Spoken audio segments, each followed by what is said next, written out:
Happy to break the records that I've broken this year, but for myself, winning tonight, it's a massive boost, massive bonus, and it gives me a lot of confidence going forward to next week.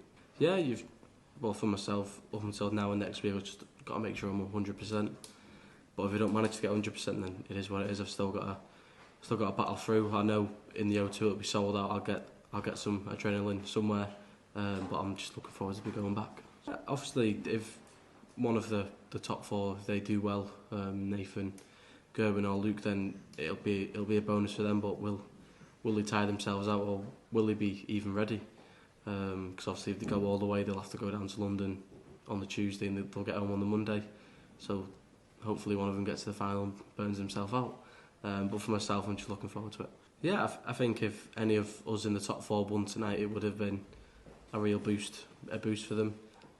But for myself, I played really well in that first game, and then the second and the final game it weren't the best, but I'm just glad to get another win. It's a long 16 weeks, but for myself, when you're in the position that you're in and you're number one near enough throughout the whole of the Premier League, you've just got to try and stay there. Like I said, that first semi-final is so crucial if you can get over the line and get to the final. Look, you've picked up 6 of these trophies now, and with everything else, where on earth are you putting them? I know your house is big, but it can't be this big, surely.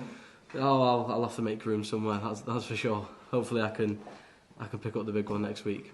When you lifted the big one last year on the stage, you said, "Where are all the doubters now?" But coming in as a defending champion, no one doubting you this year. Does that feel different? Is that a different sort of pressure, knowing that you are the favourite to lift this year?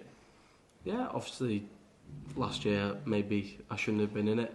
But obviously I had the amazing run that I did have in the World Championships, and the PDC invited me to play in the Premier League. I was never going to say no, because back then I said to myself, this might be a one-off, but I've always dreamed in my ability, and then from whatever I've done from the Premier League onwards, it's been crazy. Who would you say is your greatest rival next week? We know Gerwyn Price has that great record against you. Luke Crumford's world number one. We've seen some fantastic games, including tonight. Of course, Nathan Aspinall, who, no matter what, just doesn't seem to go away. Yeah, obviously, Gezi tonight. What was he? 4-1 up. If he 4-0, 5-1. Yeah, if he won that game, then he would have jumped up to third. Is that a mistake? Because I'm ready.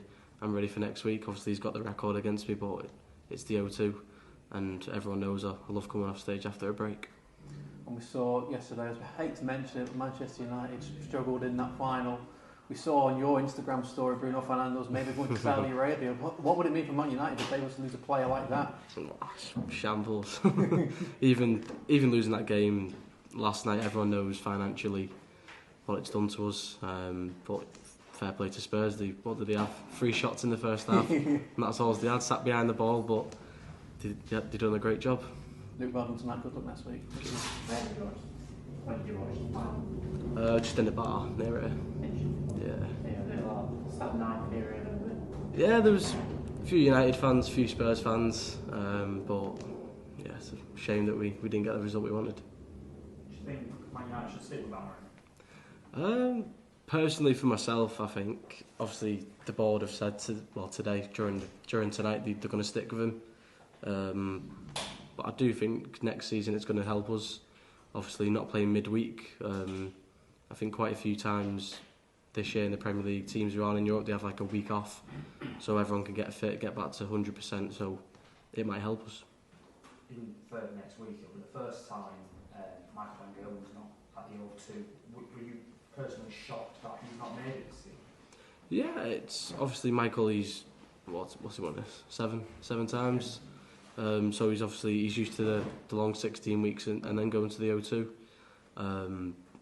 A few years back when I was a fan in lockdown watching the Premier League, when he didn't make it, I was shocked, and I'm shocked now. But Nathan deserves it. He's not been to the O2 yet. He's made it to semi-final and finals behind closed doors. But I know Nathan's buzzing and he can't wait.